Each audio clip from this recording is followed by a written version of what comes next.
a beautiful night in the hood. It's a beautiful night in the hood. Gonna be hanging out in the hood. Hi, welcome to Almost Cooperstown. I'm Mark. And this is Gordon, and we love talking about baseball.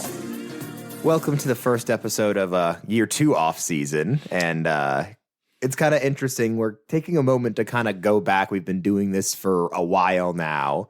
Now that we're into our second off season, we wanted to look back at one of the very first things that we did to kind of reevaluate after all the different topics that we've had and all the different discussions that we've had, of reevaluate like who should actually be in the Hall of Fame extra. We'd originally come up with our very first episode. We had each laid out 9 different guys that we thought should be in there, one for each position. And we kind of just wanted to go back and look and say, okay, now that we've looked at all these different things, talked about how the Hall of Fame should expanded, if we're expanding the Hall of Fame, by how much should we do it by? And if are any of those guys 9 in if we do expand it? Right. So the premise was that if you add the Negro League players, which now baseballreference.com does include, there's about 23,500 players that have marched through Major League Baseball, if you will. All right. So if you had, right now you have 233 players in the Hall of Fame, plus non-players, umpires and managers and things, executives and things of that nature, for the total of 333. And so that total is really just a little over 1% of all the people that have played baseball for all time. And so our theory was, well, let's say you added some players, you're still going to be in the 1%. And how far would you think you'd have to go? And that is also something that is noticeably, that is way less when compared to other major sports. The football Hall of Fame, the basketball Hall of Fame, the baseball Hall of Fame is very exclusive, which speaks to baseball's longevity more than anything else. Because with 25-man rosters, look at football; they got 53. I guess in some amount of time, football should catch up in terms of the total players. Since when you think about how very big our football roster is times 30-odd teams, you got many more football players than you do of any other kind on a roster. They'll do it in half the time. But baseball still got the far lead in this category, and so we thought about maybe kicking it up to 1.25% or so, 1.25, 1.26%, which oddly enough would add about 36 players into the Hall of Fame, bringing it in just under 300 to 299 total. And what's interesting is, which is good, you're bringing it to about 300, which is, I think trying to hit a specific number isn't important because you're immediately just going to be putting in more people the next season, so you're no longer at that number. So that's not important. But I think what's interesting is when you add in about these 36 guys and you start kind of looking past that, it feels a lot better. There's your real almost guys, right? And that next tier down. You agree a lot more that, he's probably, whereas there's a lot of guys that are in there right now. There's he should be a Hall. And that's not even talking about the steroid guys. Right. Although we will talk about them. We'll talk about them. Those are kind of held separate because, Barry Bonds belongs in the Hall of Fame. Let's not kid ourselves. Well, here's what else I did. So I stumbled literally upon this book this week, and I was down a rabbit hole. And a guy named David Gordon wrote a book called Baseball Generations and came up with something to evaluate Hall of Fame players called Career Value Index. And I want to get it worth reading the book. The book was really interesting and really good. It just values contributions differently because, in particular, the things I liked about it was if a player, this is something we all can understand, had a 5-WAR season, right? Yeah. And he had multiple 5-WAR seasons in his career, you think, that's a really good player because that's big, right? Winning 5 games, over a replacement player per season. And so when you start looking at it through some of the guys that we have talked about, it's interesting who had those 5-WAR seasons and who didn't, and why guys shouldn't be in there if they maybe don't sustain excellence over that period of time. I really like it because it rewards guys for really what they did in their peak of their career. Right. You're going to say, this is what makes that guy that guy. Because, obviously he's going to get in, but a guy like Pujols, are we really going to kill Albert Pujols because he had a bunch of crappy years at the end of his career when you could literally – it's like the same thing with Trout. Trout could play 10 terrible seasons for the next 10 years, and it probably wouldn't matter because his first 10 were that good. And baseball has a history of great players hanging around too long because they can. Honus Wagner's playing in his 40s. These guys are going to play because A, they got paid, which they needed the money, and B, what else did you do? You're a baseball player. You play as long as you Until can. Verlander can't throw the ball as hard as he does, he's going to keep pitching. And what he also came up with, and maybe we'll try and get this guy in the podcast, was that steroids, we talked about the steroid guys, he went back and looked at their seasons and said, okay, when this guy was alleged to have done steroids, and he dinged them 25% on their performance in those seasons to level out the supposed benefits, if you will, if it were to come out in some statistics. All it does is ding them for it. Who knows if it's exactly right, but it is a metric that he used for everything. And that also, what happens to Barry Bonds if you do that? He's a Hall of Famer. And so it takes all of them. But there are guys, and we'll talk more about this later, like McGuire, when I looked at his thing and you use his dinging him for steroids, McGuire's he was barely a Hall of Famer even without considering the steroids. Right. That was like the tough part for a lot of the steroid guys. They were borderline cases already with the steroid stuff stacked on top of that. Yeah, right. So like now when you Sammy Sosa was like, is he really a Hall of Famer just because he hit 630 home runs. The problem is for a lot of that used to be enough. If you hit 400, that was enough. Right. So then to turn around and be like, oh, this guy hit 600, but no. Yeah. You just know it. It's not right. He doesn't belong there. Guy didn't play a lot of defense. Wasn't a great defensive player. One of the other things is guys that used to just hit 400 home runs were like, there's not that many of those types of guys in the Hall of Fame, really. Most of the guys that are in there like that actually still had superlative careers when you actually look at their numbers. Right. Dave Kingman hit 400 home runs and Andrew Jones hit 400 home runs. There's no question who the better ball player was. Mm-hmm. Right. Kingman shouldn't get a sniff of the Hall of Fame ever. And Andrew Jones, we think he's a guy who should be in the Hall of Fame. Exactly. Because there's not a lot of guys that are in there erroneously. Like there's a couple of guys that I think CVI and WAR are not kind to, but there's only really one or two guys where you're like, why is this guy in the Hall of Fame? So it got me thinking about, my own way of evaluating, because maybe I don't know enough about the CVI thing yet, but I think about a player having 5 seasons of 5 WAR. That tells me about sustained excellence. So that's something that I put in there that I think, okay, now I'm going to look for that. I also look at defensive WAR for the player over his career, because guys that win Gold Gloves, who might be Hall of Fame consideration, aren't necessarily great D-WAR players. They win Gold Gloves, as you said a number of times on this podcast, on reputation. Mm-hmm. On reputation. So I want to make sure that I'm really evaluating, because there are guys like Andrew Jones, on the other hand, who hit the 400 home runs, had a low career average, 251 would be one of the lowest of all time, but his D-WAR is so high that all of a sudden the sum total on this player, his CVI is rated much higher because of the contribution of the things that are important. Because he was actually a good defender. Right. And that's something you can be a little more assured of now, is that the guys winning the Gold Glove today, actually, I think it's literally being handed out on the day we're recording this. They deserve to win those Gold Gloves. Right. They're not using the old, we like, I have to say there, we like guys, like who won a lot of Gold Gloves and who didn't necessarily, Belanger back in the 60s for the Orioles. Really great fielder, but he won it every single year. Nobody else had a better year. Jeter. Yeah. Like, Jeter was a good fielder. A really good fielder. I do not think he was the best defensive shortstop in the AL any season. Well, we've been maybe a couple, but it's certainly not some of the later ones. Incumbent is really something that sort of pops up, which doesn't anymore, as you point out. So let's go around. We're gonna try to come out with 18 guys this episode that we feel should go into the Hall of Fame, and we'll do another episode in 2 weeks, and we'll pick another 18 guys. And so we'll start at first base, and you picked Keith Hernandez, and he right away, right to the top of the heap, Keith goes, because he comes in at a CVI at about 61 and change, which puts him at about 1.25%, which would keep him in this sort of realm that we're putting players. And then you're just debating, then you're quibbling over, I would say, look, he was the best defensive third baseman of his era.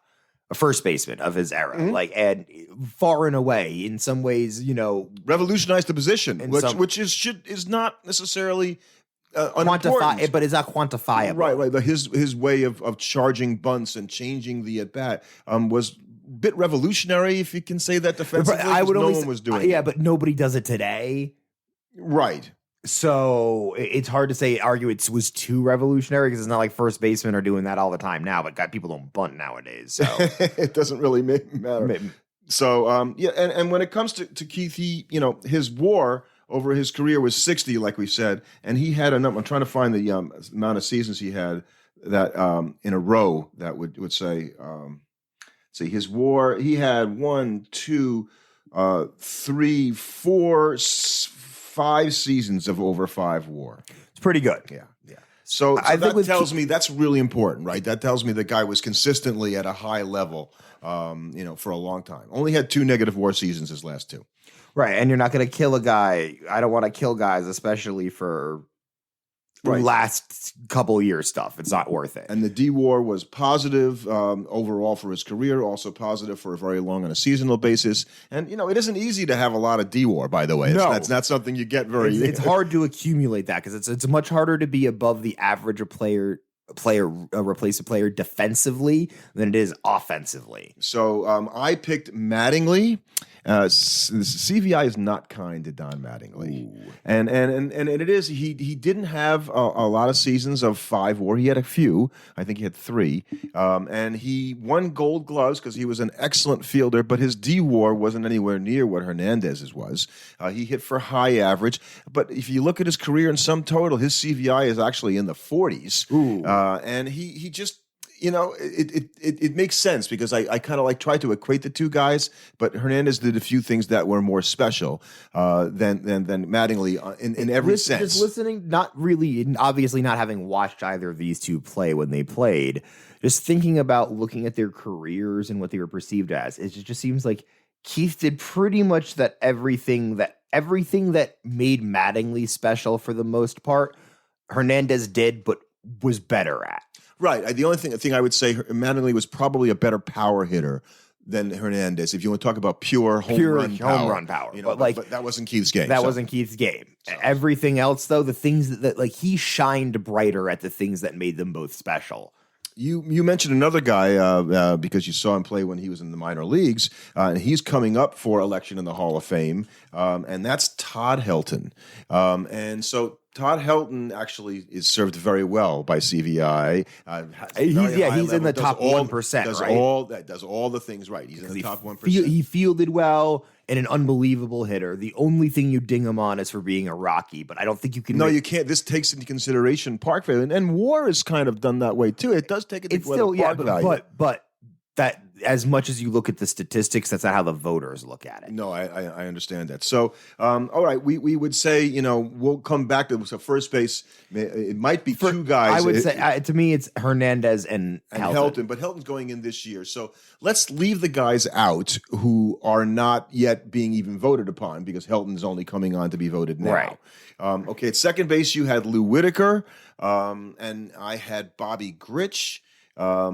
Both of those guys have very high WAR numbers. Whitaker a little higher than Grich, and Whitaker actually fared a little worse than CVI. Mm-hmm. Bobby Grich, and reading this book thinking about Bobby Grich, it really defined his career. So Bobby Grich was really good at a lot of things. He wasn't really great at anything. He was probably almost a great defender, I guess, if anything. He was a fast guy when he was young, then he got hurt. Then he hit more home runs than most second basemen. He had 200 and odd home runs, upper echelon of all the guys. But if you're not the best, right, Whitaker had more homers. It's really hard to argue all the things he said. Bobby Grich was really good at a lot of things. Well, I mean, doesn't that mean he's the poster boy for the Hall of Very Good? No, because he had multiple seasons, and I'll find it, of 5 WAR. Well, you understand kind of the point I'm making. I think it's dinging a guy. It's not fair. You end up dinging him because he was not outstanding at anything. Right. But isn't that part of why you should be in the Hall of Fame is because you were outstanding at something? I don't know if I agree with that. No, I don't think so. I think if you were just a baseball player that didn't really have a weakness at all, but you didn't have a strength. your strength was not having a weakness. Eh. I'm trying to say that his overall 5 WAR seasons were he had a lot. He had I don't 1, 2, 3, 4, 5, 6. That's a lot. That's a lot. That's a lot. And I didn't think of his career that way. So you're right to say, that's why when you watch the guy going like Bobby Grich is a Hall of Fame player, it didn't feel it like it. I didn't see him play. He played in the West Coast a long time, so I didn't probably see him enough. I think one of the things we do have to go back and remember is we did recently talk to the guy from Baseball Reference. We talked to Sean, right? Yeah, yep. Sean and he Ford. said, sometimes the stats just kind of like people. What if Grich is just one of those guys that like the stats like for whatever reason, and even if he wasn't as good, because it's like it almost doesn't make sense to me that like he doesn't excel at any one thing, but then he gets 5 WAR. I think it's in Grich's thing. It's one stat that holds him back from letting people go, wow, he's the definite. It's hitting 266 batting average for his career. So the reason is that his on base is 371, which is a really good on base. And his ops plus is 125. This is a really That's that's like elite stuff for his career. He's 125. Yeah, that's pretty good. So I just think he just gets a pressure because if he would have hit 281, we wouldn't be having this conversation. It would make it so much easier. Right. But so that's one thing. So I would say that he would definitely be a guy I would put in my Hall of Fame, and I put Whitaker in there too. Actually, more so than our I think our honorable mention. I would not. Willie Randolph is. No. Let's just put him aside. So we'll go 2 and 2 right now. Yeah. We've got those 4 guys. Third base, and we probably shouldn't have put. You picked Roland. Okay, you probably shouldn't have picked Roland because he's just coming up for Right, so he could have now. been voted in. So that doesn't. And I had Greg Nettles and his. The problem is there's just weirdly no No good third baseman. You said it. Until recently, I think there's a few that might get voted. Like honestly, looking at it, you'd almost have to argue that one David Wright would have to be considered just because of the complete lack of third baseman otherwise. You've got, if you're judging him solely off of what other third basemen have done, you've got what I consider a first ballot guy who's going to be going in Beltray. Right. He's a first ballot guy. He's a first ballot guy. There's no question about it. And and if you look deep, Machado is like, not as far away as you might think. Well, I think if Machado's gonna get in, that means you're also gonna tell me that. Well, I'm just saying Machado's not there yet, but he's on a track that he's not as far away from being that as you might think. Will Cabrera go in as a third baseman? What's he gonna go in as? That's a great point. Wow, I don't know. I have to look at how many games he played at third base. He played most of his games, if I remember correctly. The last time we looked at this, he played most of his games in the outfield. He's played first base, outfield, and third base. He's just played a lot of different positions. Let's see. First base more than any place else. So I guess he'd go in as a first baseman. Because he's a first ballot guy. 100%. So yeah, he played almost 1,200 games at first base. But I think the thing with is like when we're talking about adding people in, we're not talking about these future guys. They're just coming up now. So let's just say Nettles would be the only guy that I'm saying his CVI is really high. He had 5 WARs, and just because he played when Brooks Robinson did, so he couldn't be as good a fielder as Brooks Robinson. And then the hitting wise, he had 248 for his career. Another batting average bias. Yeah, but like it's hard for me to say a guy that hits under 250 can be a Hall of Famer. This is the way, because we're evaluating it. You know this, right? We're evaluating the Hall of Fame in a way that probably his career WAR is 67.9 for Nettles. That's way higher than What's you probably CVI? Thought. I'm not looking at it right now, so I don't have that. Okay. I think it might be on. You might be able to find it. And he had 248 for his career with 390 home runs and a great D WAR.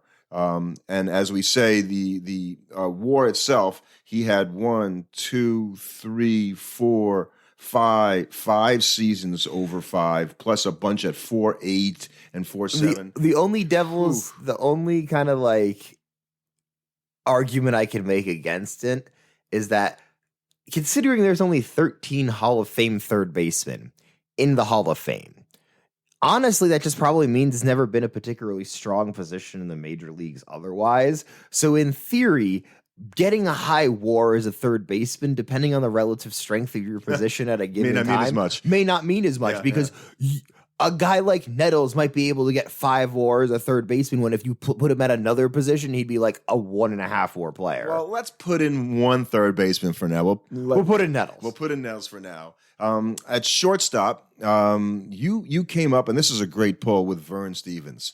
And I think Vern Stevens even actually shows up well in CVI.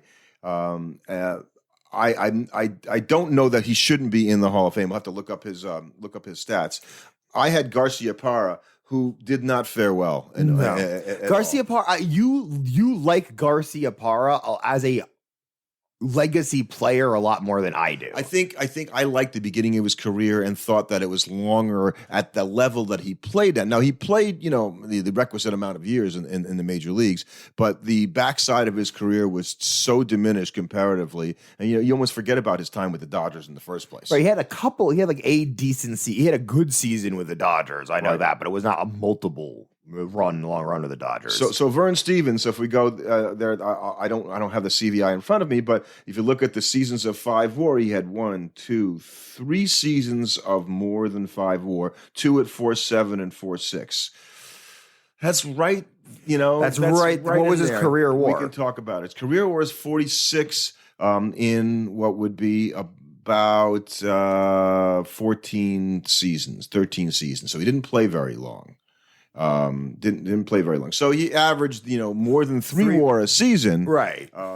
It feels like we're trying to put this guy, in there. It's hard with shortstops. Right. That's the thing. We're looking for guys to add, and when you look at those lesser played positions, it's actually harder to find people because the diamonds in the rough have already been dug out for the most part. So he played in a time before Gold Gloves were awarded. So like Gil Hodges doesn't get credit for that. His DWAR career-wise was 9, which is good. Positive most seasons, and like I said, he hit 281. If you want a value batting average, I don't know that it is that important. Overall, I like on base, a little bit more myself to sort of say how the guy contributed. He hit 286 for his career, so 355 on base average and a slugging of 460 for a shortstop. At a time when he didn't get that. We'll put him in. Yeah. We'll put in Vern Stevens. So Vern Stevens is in there. Garcia Parra is not. And I had Bert Campaneris, who also does not fare well in CVI. And just because he stole a lot of bases, I was interested to see. Does that help? And no. It didn't. So you had, I think, a great pick in left field, Albert Bell. Yeah. And he, I don't know if is he in on that CVI list you have? No, he's not. Okay. So that's interesting. That he's not. But realistically, that just means he's not in the top 100 of all time. Right. And for batters. Right. And so his career WAR, and we liked Albert Bell's stats. Let's just check, his, because we had this guy on our list. So here it is. He had 1, 2, 3, 4 seasons. It's interesting how it just all falls right on the cusp here of more than 5 WAR. Topped out at 7 WAR, by the way, in 1995. And his defensive WAR is not going to help him. We know that already, right? No, negative, 12.3 for his career in defensive WAR. Ooh. So 4 seasons. We loved him because he hit, again, the whole average bias, which I think happens. But when you look at it's hard to have average bias with him when he was a complete offensive player. 381 home runs, 295 career batting average, 1,200 RBIs, career ops of 144. So, all those are really positive offensive statistics. But for whatever reason, when you're that bad a defender, it's hard. You kind of have to do more. So what do you think? Does Albert Bell go or not for right now? I think he will end up in there, but I think there would be guys I would put in before him, if that makes sense. Well, we're talking about, let's say, outfielders right now. So do you want to leave him off until we talk about the other guy that I picked? Let's talk about the other guy you picked first, because I feel that when I think about it, the thing that's tough with a guy like Bell is that you don't love him, but then you look against his competition, and he's kind of the best. I think you're going to be right because I picked Lance Berkman. Well, I'm not really sure what I was thinking. It was the first show. Come on. Anyway, he had 1, 2, 3, 4, 5 seasons of more than 5 WAR. I like that. He had 1 at 4.8. So that's pretty good. That's pretty good. Okay, defensive WAR for his career is -11. That is not good. See, that immediately makes it hard for him because it's like, okay, you're basically the same defender as Bell. So now he has to be better than Albert Bell offensively. So I think we kind of lumped those guys together almost. They had similar careers overall. If you're willing to say one of them should be in, the other should probably be in. Yeah, his career average 293 to Bell's 295. He had 366 home runs to Bell's. It's kind of remarkable, actually, when you think about it. How similar. Yet his WAR was higher than Bell's, oddly, by a lot. Bell was a WAR of about 40 career, and Berkman is 52. Now, Berkman played different positions. Right, he did. He moved around, but mostly outfield and first base. But how much did Bell DH? Fair amount. Because that would make it harder. Yeah. Well, Being a except that D-WAR is D-WAR. But you don't get any D-WAR for being a DH. For him, that's probably a bonus. Well, so I'm saying when Bell played the field, he was bad. But your average competition as a DH is going to be way higher than playing a position. You're not going to have any bad hitters at the DH position for the most part, where you might have a couple substandard players in your league at your position. So it's immediately easier to be a better replacement level player for a field position than as a DH. To the DH, to me, that has to be the hardest position to accumulate WAR at. Right. I know. I understand your point. I think it's a good one. I think. See, one of the reasons why I like the CVI is WAR was such an easy way to do it, and now when I look at the CVI, then it makes me go look at these 5 WAR seasons, and all of a sudden, the truth and the D-WAR, the truth seems to come out a little bit more. Yeah. So we'll put those two guys aside for a moment. I think we'll put them both in. I think we put them both in. I think we don't need to. We need to. I think we need to. So because that's the other hard part about this is recalibrating your idea of what a Hall of Fame player is. The border should be a little bit south of these guys. Right, exactly. And you just have to mentally drop it. Right. So the guy that we both picked, you liked him, you picked him first, I should say, is Jim Edmonds. Mm-hmm. So, and so many things that he did, well statistically with the high career WAR and playing for lots of teams. So his seasons with 5 WAR, here we go. 1, 2, 3, 4, 5, 6, 7, and he had a 4.7, and I think, okay, that gets my attention. That's a lot of excellent seasons right there, and his career D-WAR is positive. Just having a positive career D-WAR is actually pretty good, and most of his seasons, he had very few negative seasons. In fact, the only negative seasons, he only had 1 outside of his last 4, when that's going to happen later in your career, when he was still, running around there as much as he could, and when he was... You're just not the same 38 defender. years old, he's not quite the same player. So I just think Edmonds belongs in there. So that's an easy one. And I had Kenny Lofton, another guy who kind of rates out the same way. CVI when you look at super high. positive to him, right? He did a lot of things very, very well. 312 career average, I believe. No, that's Manny. Manny had 312. I think it was 299. 299. Here we go, 299. Let's go to his thing. I'm gonna look at the 5 WAR seasons because this is becoming something that's really interesting. It kind of tells you who are the guys that were kids because it's like the difference between our previous. We were looking for guys that had a career average of over 3 and the number of 5 WAR seasons is it really helps point out the guys that peaked and had a truly stellar set of years where they were above their peers. And how hard it is to, who had a 5 WAR season this season? Jacob deGrom.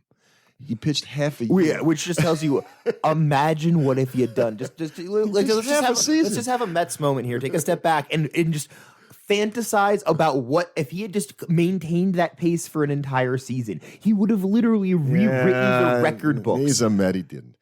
I know. That's what happens. It was like I don't. Was that what it was like watching when Doc came up? Yes. Actually, I read all this book. So the highest WAR season for a pitcher in history, other than Walter Johnson back in 1913, was Doc Gooden in 1985. Had a 12-2 WAR. for a pitcher. Yeah, because he was like 24-4 or something. Yeah, he had the ERA sub 2 ERA, struck out 285 guys. Unhittable. That 1.53 ERA. I remember there was that streak of games where DeGrom went like 7, 8, or 9 innings and struck out like 14 plus in all of them. And it was just like this. It just looked, every single start looked like the other team just was like, what do we do? Like, I remember that whole story where he went down and he pitched against the kids from like single A and like a warm up start. And they're just like laughing because one guy managed to put the ball in play. All right, enough Met indulgement here. Sorry. Okay, so Kenny Lofton's WAR, and he comes out in his first season, full season. He has a 6.6 WAR. He has 1, 2, 3, 4, 5, 6 seasons over less than Edmonds, interestingly. Just a little less than Edmonds. D-WAR, 15.5 career D-WAR. Wow. Okay, so that tells me, well, Kenny Lofton, we knew it before. We know it now. Kenny Lofton belongs in there. I mentioned Tony Oliva. Let's not talk about him right now. Maybe somebody will talk about it another time because we didn't really get too deeply into him. You mentioned Reggie Smith, and this guy, Daniel Gordon, took a lot of time talking about Reggie Smith, and he didn't fare as well as I thought he would have. So it's kind of interesting in the CVI category. And so I'm going to go to the 5 WAR season and see, is that where it kind of comes out? Like he was ever consistently great. And so here, well, you've got 2 seasons of 4.8 WAR, so that's almost there. Then a 6.7 and a 5.6, and then a 5.1 and a 5.5 and a 6.1.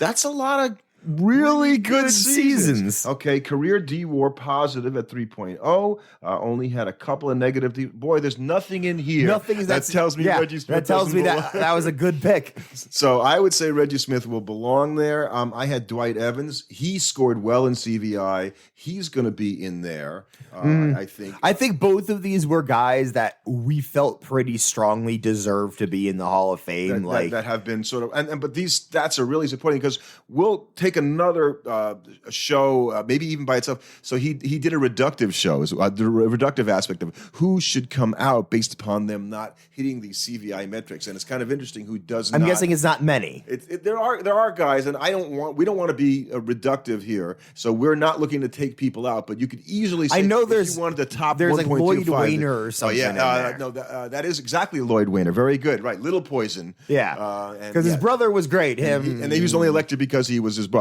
Yeah. So anyway, here is Dwight Evans, and he had 1, 2, 3, 4, 5 seasons over 5 WAR, career D-WAR. Well, this is shocking. It's negative 3.8. I thought Dwight Evans was a really good defensive player, and he was. Well, here's what it is: the last 5 years of his career.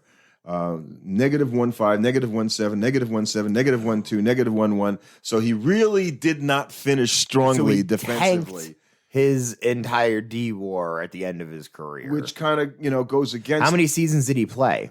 He played a lot of seasons. He played 20 major leagues. Well, 19 by us. He only had 18 games. Right, but in his rookie year. But still, right. So he was playing outfield at this point. Right, that's what I'm saying. Is he played years 13 through 18 or 19 in the outfield? No wonder he's going to chalk up a bunch of terrible defensive seasons. And do you think that the 8 Gold Gloves?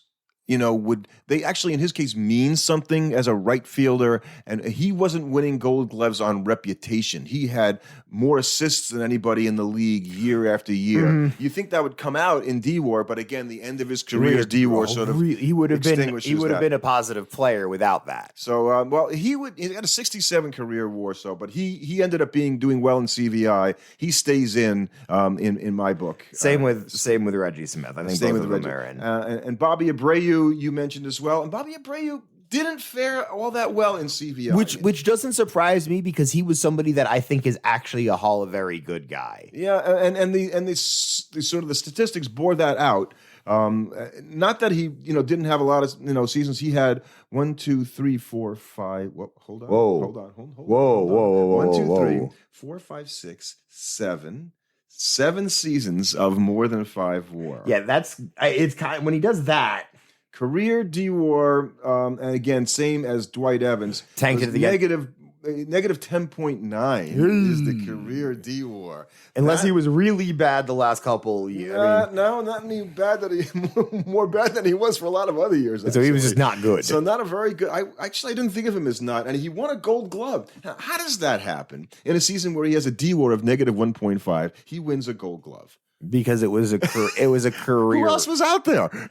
Joe. Yeah, I guess. So we'll hold him outside for right now.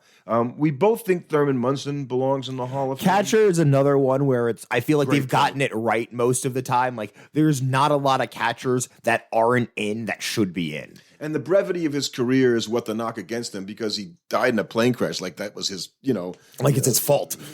So, sorry, Thurman, we can't let you in. Yeah, and I've said this before. Look, if the criteria for the Hall of Fame is you play 10 seasons in the major leagues, makes you eligible. Were you great in those 10 seasons? Well, you had to do something great in those 10 seasons. And Thurman Munson had a +5 WAR in 1, 2, 3, 4 seasons and was 4.9 in another. Right. So half of it, 11.9 D-WAR for his career. half of his very short career, he was an outstanding player, which clearly to me says he would have kept being a fantastic player. Perfect. If he doesn't die, he's in the Hall of Fame. Put him in. Yes. And I mentioned Jorge Posada.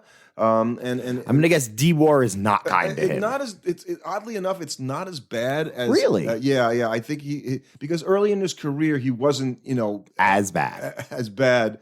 So his number of 5 WAR seasons are 1, 2, only 3 5 WAR seasons. That's not a lot of over 4. 1, 2, 3 over 4. So his D-WAR, positive D-WAR for his career.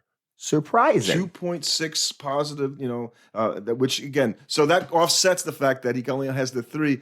But that sounds like all very good to me. Yeah, I think so. And there's another guy I wanted to mention, and I that I think should have been in there, and he's talked about a lot. He played for the Tigers back in the 60s. A guy named Bill Freehan. So let's just talk. He played catcher, and we say there's too few catchers.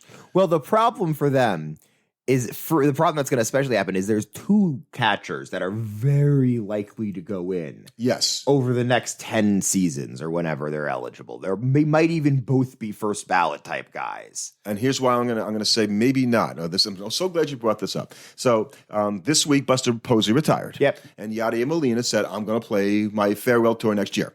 Right? He's going to play one more season. And I assume Yadier is These are the 2. Yeah, everybody pretty much thinks these 2 will get. Buster Posey 5 WAR seasons in a 12-year career. Gonna take a guess. 6. 5. Yadier. Less. 2. Ooh. Yeah, that's less than Munson. So I think Yadier belongs in the Hall of Fame, by the way. What's Yadier's career D-WAR?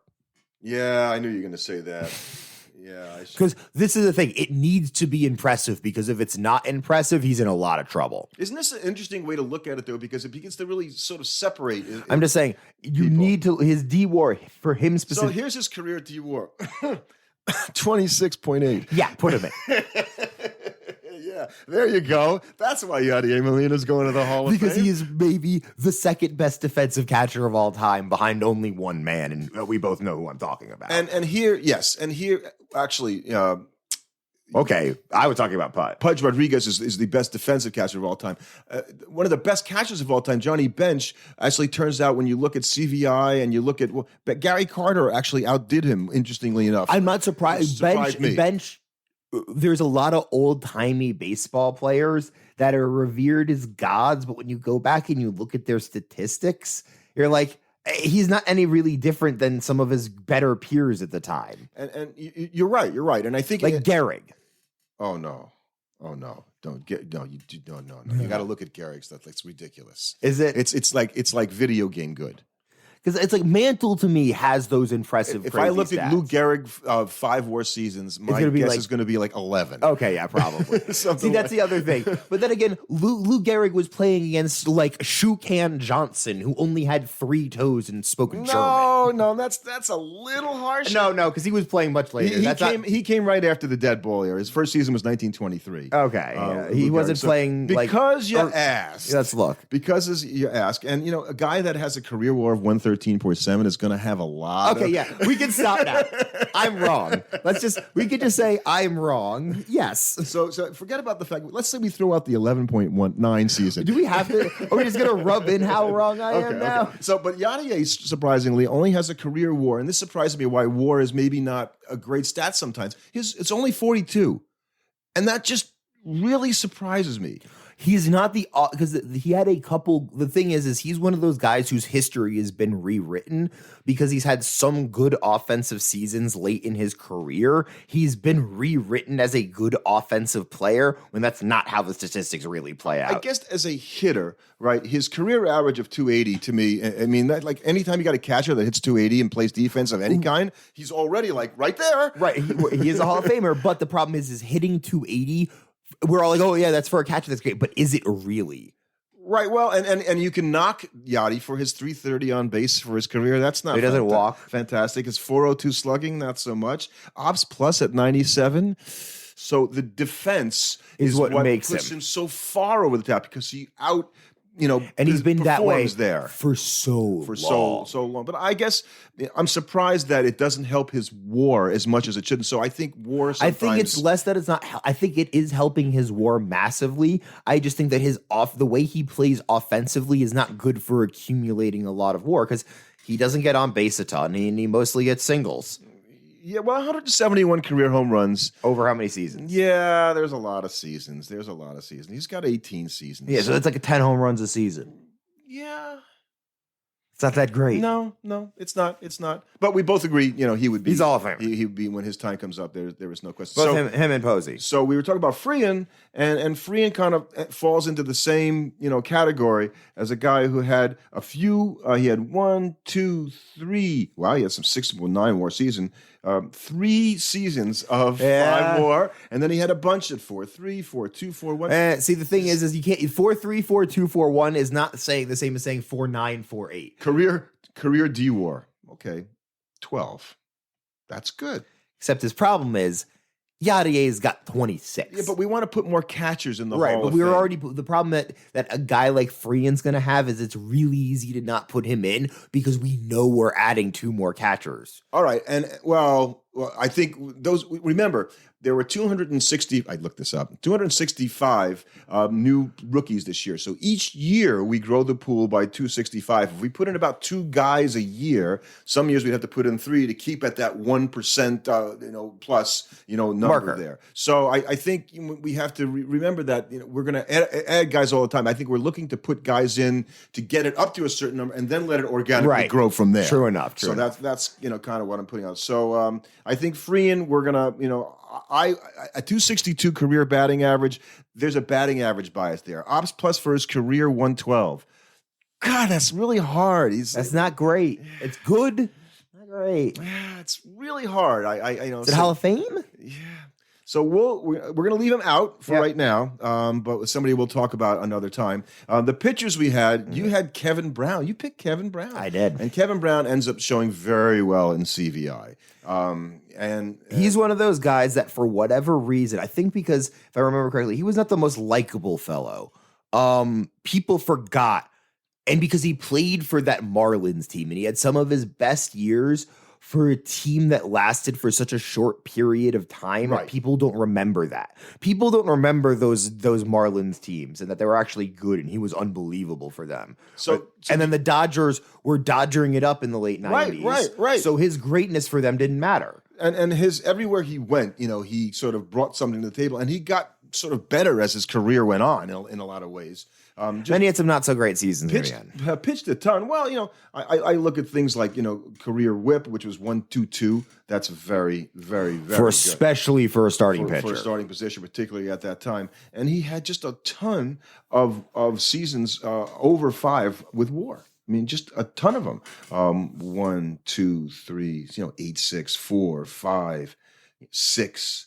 And you can't rate pitcher WAR the same way you do hitter. No, but WAR. he was still he's a forgotten guy for how good he was. Yeah. So I'd say he goes in. I agree with that.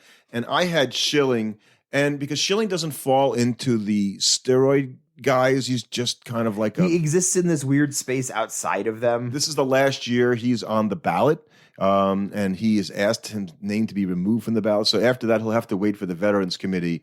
And just because he's in trouble because that's a popularity contest, and Kurt Schilling ain't winning none of those anytime soon. I guess I just think this guy should be in the Hall of Fame, and we can talk about how much of a controversial figure he is. How about we leave it at that for now? But he belongs in the Hall of Fame. So he's that good a pitcher.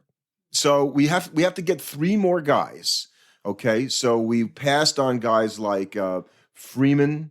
We just talked about.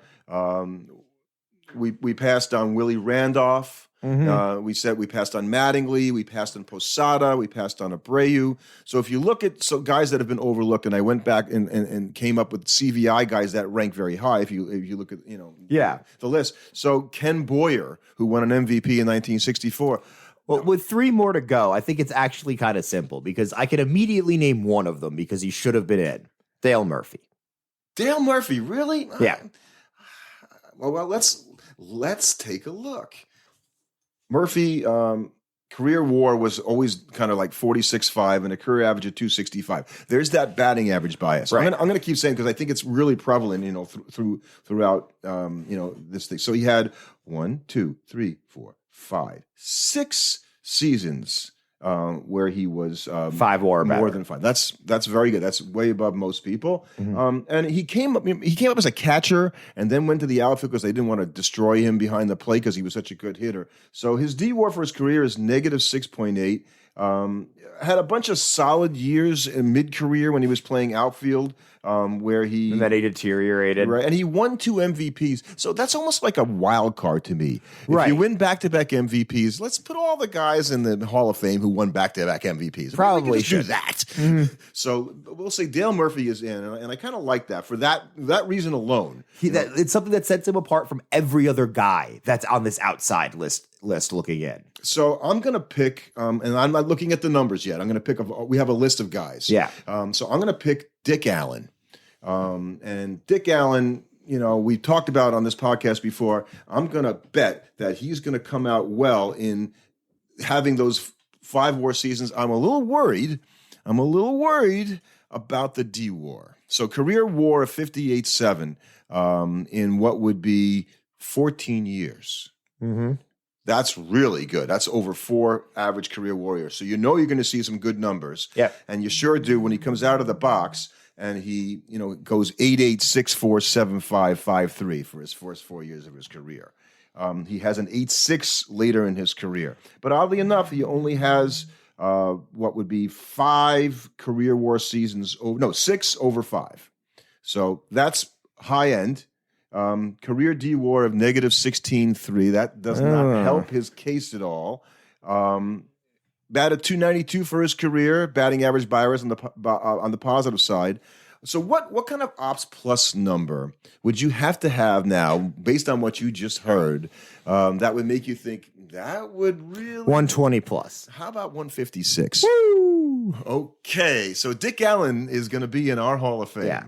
So I think a final name, a pitcher, somebody that we've really talked about a lot on this program. We've mentioned it a few times. Wilbur Wood. Yeah, and he came out really well in CVI, interestingly enough. Not that far off of Hoyt Wilhelm, who's in the Hall of Fame as well. Yeah.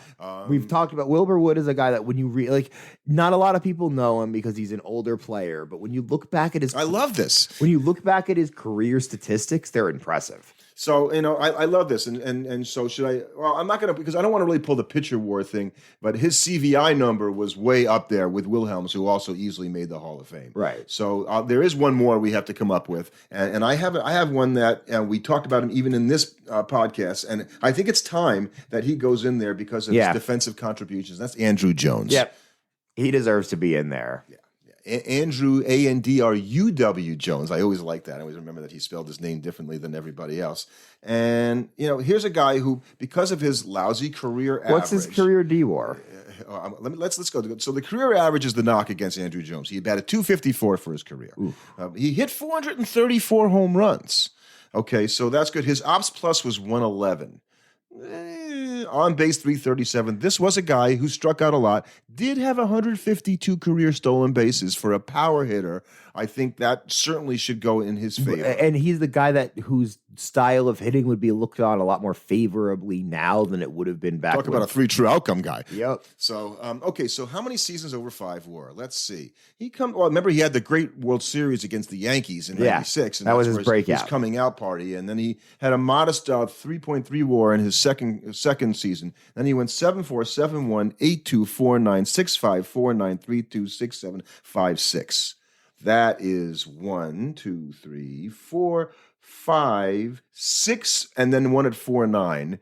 2 at 4-9. 2 at 4-9 over 5. So 6 with 2 borderline. Yeah. So and so you had to guess the career D WAR, and now we're getting into this. Guessing it's somewhere 25, 26. Yeah, 24-4. You're right all over. I assumed it would be somewhere similar to Yadier's. So for those reasons, like if you are a generational defensive player, that has to really weigh more heavily. If I'm saying Keith should be in, Andrew Jones should be in. So those are our 18 guys, and I'll read them back so that we have it. And we're going to pick 18 guys in our next one that'll bring a total of our next podcast in 36. So we're going with Keith Hernandez, Lou Whitaker, Bobby Grich, Greg Nettles, Vern Stevens, Albert Bell, Lance Berkman, Jim Edmonds, Kenny Lofton, Reggie Smith, Dwight Evans, Thurman Munson, Kevin Brown, Kurt Schilling, Dale Murphy, Dick Allen, Wilbur Wood, and Andrew Jones. The Hall should welcome these people. Yep. Thanks for listening. Subscribe to our podcast on your favorite platform. And you can follow us on Twitter at Almost Coop. The good.